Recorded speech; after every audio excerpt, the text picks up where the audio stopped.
In the name of the Father, and of the Son, and of the Holy Spirit. Amen. The Lord be with you and with your spirit.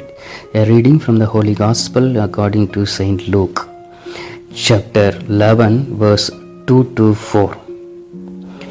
Jesus said to them, "Whenever you pray, say, Father, your name be honored as holy, your kingdom come. Give us each day our daily bread, and forgive us our sins, for we ourselves also forgive everyone in debt to us, and do not bring us into temptation." The Gospel of the Lord. Praise to Lord Jesus Christ. My dear friends in Christ, the disciples observed Jesus praying and wished to learn from him how to pray. So they asked Jesus, "Teach us to pray," when you read Luke chapter 11:1. Now Jesus was praying in a certain place, and when he finished, one of his disciples said to him, "Lord, teach us to pray, as John taught his disciples." So they recognized that Jesus' day-to-day actions flowed from his intimate prayer life with God, and they wanted their lives to reflect the same. So that they went and asked Jesus, and Jesus taught to them how to pray. One component of Christ's training in prayer involves understanding that God's kingdom has not yet been wholly fulfilled in this earth. Thy kingdom come is not just an expectant yearning for the coming of Christ in the future, even though this longing is contained in the plea. But thy kingdom come also expresses the prayerful desire of Christ's servants to see God's kingdom broaden and become increasingly established throughout the world in the here and now. Within our prayers limitation, recognize God's kingdom purposes and concerns itself with furthering those purposes. First and foremost, the Lord's dominion must be evident in the lives of his followers. Praying, "Thy kingdom come" means asking the Heavenly Father to help us in our own lives to be faithful, obedient, authentic, and effective Christians.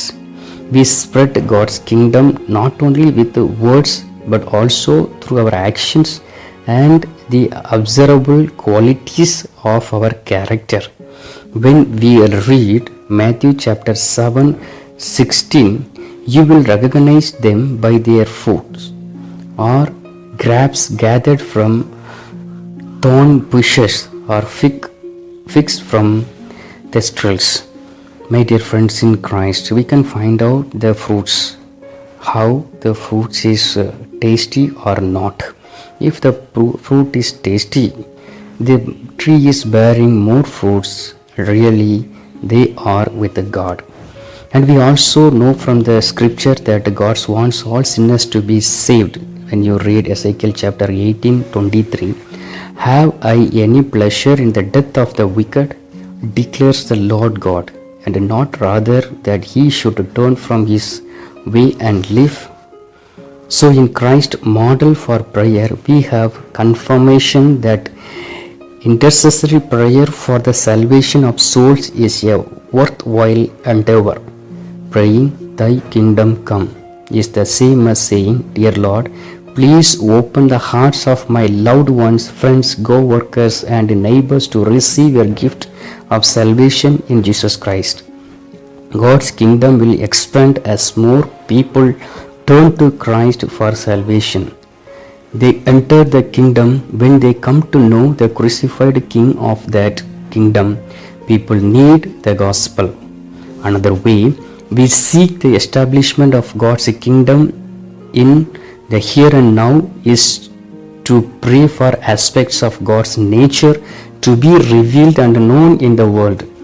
We can ask God to show his holiness to us and others so that all might see understand it and be changed by it. In Isaiah chapter 6:1-5, when you read, the prophet Isaiah captured a glimpse of God's holiness. He was completely undone.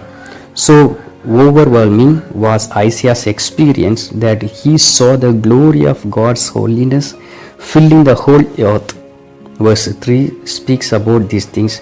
Holy, holy, holy in the Lord Almighty, the whole earth is full of His glory. My dear friends in Christ, God filling His grace and glory on the earth, but we are unworthy to receive the glory and grace because we are going behind the world and pleasing human beings and living accordingly our whims and fancies.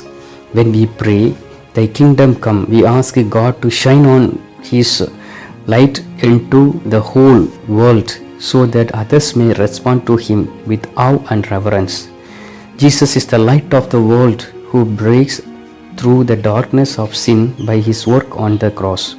Through Christ's sacrifice, believers become lights to the whole world as well. God's word is also a light to the world, revealing His kingdom so it can be seen on earth. When you read Proverbs chapter 6:23, for the commandment is a lamp, and the teaching a light, and the reproofs of discipline are the way of life. If you need your life will be flourished, you need God's love and mercy. As believers in Jesus, we acknowledge God as our King. Praying, Thy kingdom come means we desire for His sovereign rule over our lives here on earth. As we submit to His authority and yield to His control in every aspect of our existence. Likewise, praying, Thy kingdom come means we earnestly yearn for God's reign to be established throughout the whole earth and over every human being. We pray, Thy kingdom come, so that God's sovereign rule will come now and in the future in its fullness and performance. My dear friends in Christ, when you pray, you ask God, Your kingdom will be done. Your kingdom come, not our kingdom will be established. So we ask God to forgive our sins and will work for God's glory and establish God's kingdom forever. Let us pray. God, our loving Father, we thank You, we praise You. Thank You, Lord, for this new day, this new morning You have given us. Thank You, Lord, for Your love and mercy. Thank You, Lord, for Your prayer. Lord, thank You, Lord, for Your lovable consent to each one of us. Lord, today You taught us how to pray. You taught how to pray to God, to Your disciple. Now You taught us also. We ask You, Lord, many times we pray to God, pray to You, but we never receive Your blessings and grace. Today we ask You to bless each one of us and purify our heart and mind so that when we'll come in front of You with a full heart, we'll surrender ourselves to You and pray to You and receive Your blessing and mercy.